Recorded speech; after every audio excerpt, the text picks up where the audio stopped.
All right, so I'm going to make a video real quick. This is a follow-up on a video that I made a couple nights ago, but I'm not going to post it till tonight. So it'll be back-to-back series. We'll call it Truck Down. Oh, no. Okay, so anyways, so this is what's going on. Well, let me bring you up to speed real quick. Okay, so Scout last Thursday went to the gas station to fill up mowers, cans, whatever he needed to do to get started for the Thursday route. We only had 3 lawns left. We're going to be done for the week. Bonus, the snap. Going into my daughter's wedding weekend. So life was good. And so he calls me, says, truck won't start. This is like 8:30 in the morning. I'm thinking he's at home still. I was like, what do you mean it won't start? He goes, it won't start. Just turn it over. I said, okay. Where are you at? He goes, I'm at the gas station. So he had the truck in that big red trailer. This truck right here. A little preview of what's going on. He had that at the gas station, downtown Flushing. So let me hear it. So he turned the key over. And I was like, sounds like a fuel pump issue. Sounds like a fuel pump issue. So I was like, hey, grab that block of wood that we jacked the trailer up on, where we put it underneath a 4x4, a chunk of 4x4. I said, get up underneath there and bang, hit that tank. Hit it like 3-4 times. Hit it hard, really hit it. And I said, it's got a skid plate, plastic skid plate thing, so hit it hard. And sometimes you can get one more start out of her. I said, if it starts, drive home. And don't worry about mowing. We'll figure it out, Don't worry about mowing today. So he did it. It started for a split second and then shut off. So I'm like, okay, all right, do it again. So we did it 2 or 3 times. No luck. Long story, and then I would say long story short, but this is gonna take a while. So I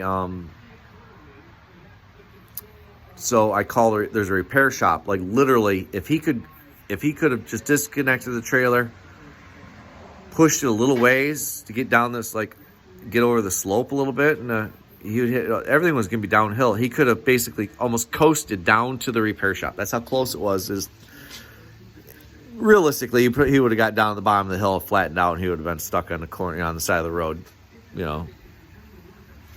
50 meters from the repair shop. But so we didn't go that route.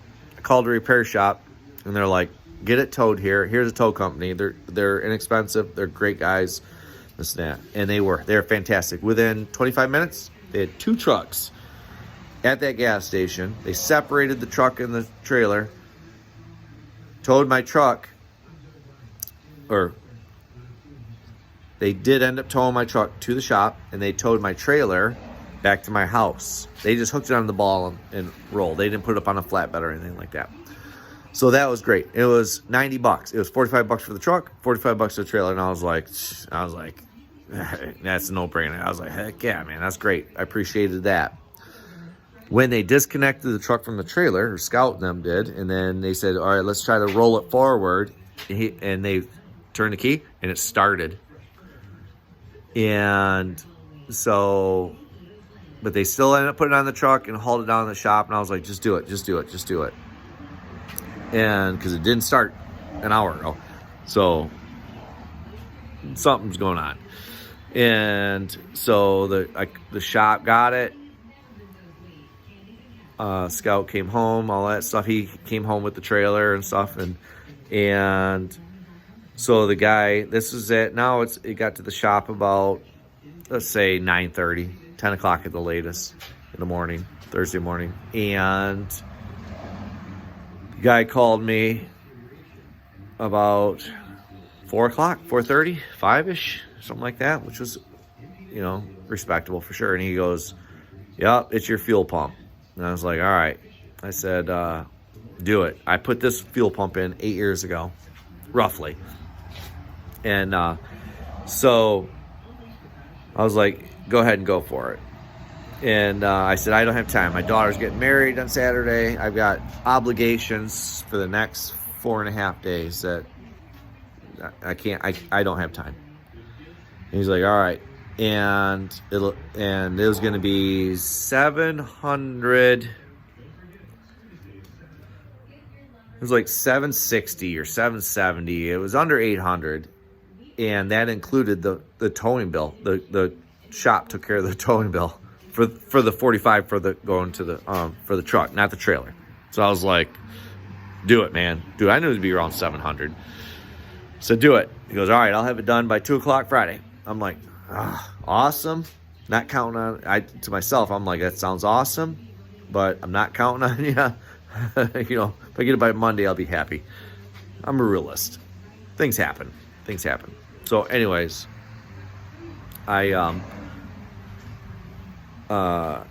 so everything was good.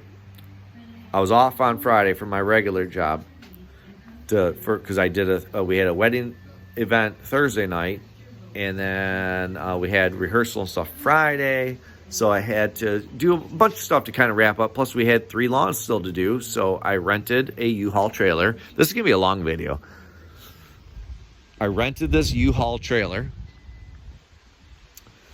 I was gonna rent a truck so we could haul our big trailer. But then I was like, you know what? Rent a truck was like $80 to $90 a day. Sorry about the wind, guys. I can see it. Look at all the leaves coming down. That's money. And I can get this for $35 a day. So I was like, I'll just do this. And I rent it for the whole week. I said, just give me a week right now. And then Scout's able to, I know he's got it locked. He's always good about locking his vehicle, but I'd have to show you all the equipment in the back. You know, we got, backpack blower, weed whacker, all that stuff. Little 5x9. So if you're in a pinch, guys, if you're out there, U-Haul, it's a nice little trailer. Nice little rig. It won't hold our bagger system on, though, the side thing. So we're gonna, if we still need it next week, you got to take that little vac part off every time, which will stink. But we've done it before when we had our smaller enclosed trailer. So, anyways, yeah, works good, man. In a pinch. Guys, if you have a trailer issue, if you can find one of these, it'll hold. That's a 52-inch deck. So, I don't know if you'd get a 60, and it'd be very tight. But if you got a 52 or smaller, you're golden. So, anyways, so back to this. So that's what we're doing. $35 a day. And so let me turn it back around for a minute. Not that you need to see me. I'll put the truck in the background. It's rolling there. Boom. It's a nice rig. I'm going to talk about truck prices here in a second too. So anyways, Friday morning, I'm off for the whole day. I got a bunch of wedding stuff to do. So I get this trailer, or at first I went and did a fence estimate at 8 o'clock in the morning. Took me 30 minutes. And I'm running 100... You see 75 and another 50.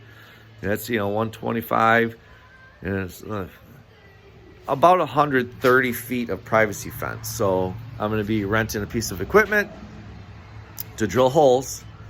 We're just going to drill holes, run purlings, and then we just put the individual little wooden pickets on, and that's the way to do it, And because especially if you don't know if the holes can be exactly 8 feet and this and that, it's a no-brainer. So anyways, so we're doing that, and I'll make a separate video on that project and stuff, and what we're charging and all that stuff, because I think that's good to know, because man, lawn guys, you can do way more than what you think, and you get these jobs like that when you have those opportunities. I was close to selling myself short. I was still going to make really good money.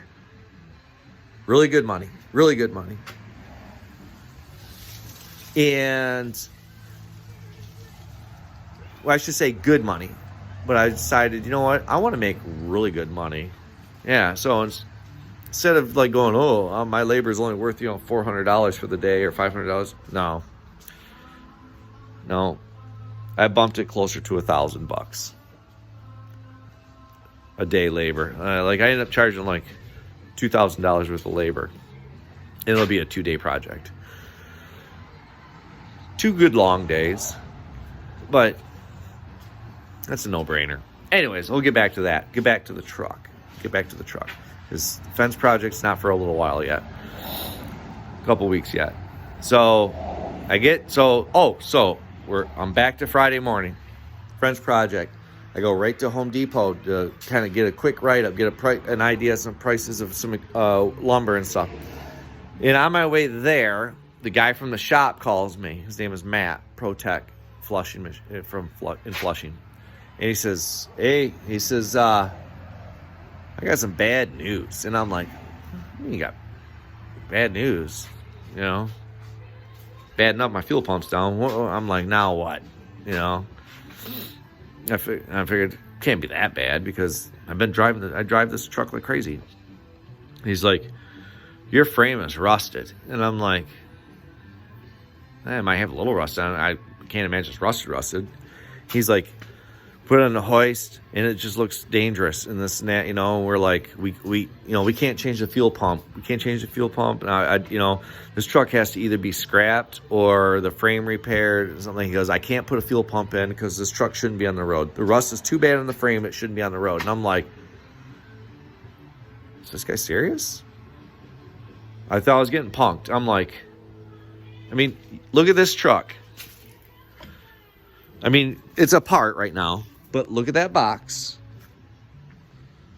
Look at this truck. This is all scale rust. There's no holes in this frame at all. It's just scale rust. Look at this truck. And he says, you need to scrap the truck. And I'm like, you got to be kidding me. Rocker panels are rusted out and stuff, you know, but I'm going to do that myself this year. But yeah, you're going to scrap this truck? Come on, man. Come on. He goes, so I'm like, all right. So I had it towed home. So I had it towed back to my house. I said, all right, man, if you're not going to do it, I'll do it myself. Whatever. And then I took some pictures of the frame where they said it was bad. And yeah, I have to admit, that's way worse than I thought. But I don't see the truck breaking in half right away or anything like that. So I sent some pictures to a buddy of mine that has a scrap yard and he does all this kind of stuff. And he goes, just get it to my shop. I'll fix it. I'll get your frame all cleaned up and this and that, and I'll show you a picture of the frame, or I'll go underneath and show you. Sorry. He goes, we'll get you fixed up. It'll be done right, and you'll be on your way. I'm like, that's awesome. But I still had the fuel pump issue. Okay. So let me show you the frame real quick. I'm gonna show you the frame, and then I'm gonna talk about the fuel pump issue, because my plan was throwing a new fuel pump. That's why I got the box off. It said throwing a new fuel pump. I already got the trailer rented for a week. If he has to have it for 2 or 3 days to kind of work on it, get it right, if I, have it by the beginning of next week, I'm good. So let me show you the frame. Oh, so this is the driver's side, right here. Not great light, but you can see it's pretty rusted right here. I wish I had a flashlight out here. Sorry guys, I'm gonna try to get you the best. You can see it's pretty rusted. It's got a big chunk. I'm not gonna lie. So it's right there. I'm like, it's right here. I'll kind of back away, so you kind of get an idea where it's at. Passenger side is fine. So it's a big flat spot. Yeah, there's brake lines and stuff on the other side, but it'll have to kind of be pulled off to the side, and so they can fix it. They can make it work. I have faith. So anyways, so I was like, cool, got that plan. The truck started. When we took the box off, we started it 2 or 3 times. And I was like, man, I hope it really is the fuel pump, because but sometimes they will do that. You'll get a few more starts out of them once you get it going again, and then right when you get confident, boom, they let you down. So I put in a new fuel pump, and I have zero power. Like when you turn the key, no power, no humming, this and that. Turns over, but it doesn't want to start. And I'm like, uh-oh. And I know I have everything hooked back up appropriately. I even cleaned this ground back here and stuff. And I ended up putting the old fuel pump back in, thinking, all right, if I can get it to start again, then I know the new fuel pump is no good. But I put the old one back in, and it does the same thing now. Now it doesn't start at all either. So I'm like, man, this is not cool. Of course, I checked the fuses, fuel pump fuses and stuff, and fuel system control module fuse. But here's what I'm thinking. That night we took the box off. We were trying to start to kind of clean up the frame a little bit, try to knock the scale off. And so we were using this needle gun, using this needle scaler, needle gun. And Scout's buddy brought over, I don't know, almost like an air chisel. It's just like a big knob, and it just bang, bang, bang, bang, bang. And I mean, it really rattled this frame. I don't think they put it on this plate, but Scout was using the needle scaler a little bit, kind of cleaning some of this flake rust off. And this is the fuel system control module. And these things, I guess, are pretty notorious for going out, especially if they get wet. And people back there, if they back a boat down on a launch, they'll get a little bit too deep sometimes. And they said that these things are not sealed up. It's just like a plastic thing, plastic module with a big plug and this and that. So I'm going to take that plug off and see what it looks like on the inside. But you can see this thing. And I found a couple of videos where they said, these things, they're not sealed very well along these edges. And so they sell them and they're sealed, and these things have to be programmed right to your VIN number, basically. And that's how they know what your truck needs or whatever. So anyway, they have to flash it or program, whatever they call that. So the night we took the box off and we did all this other work, and it still started a couple times. And he did the cleaning, but that night it poured rain so hard. I didn't even think about covering this up. This is before I knew any of this stuff. And so it rained for 3 hours hard.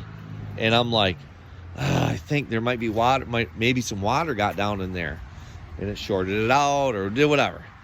So I found a video, of course, where a guy had put his truck in the lake too much, and it was there for 30 minutes, and he ended up drilling a hole in the bottom corner of this module, and water ran out.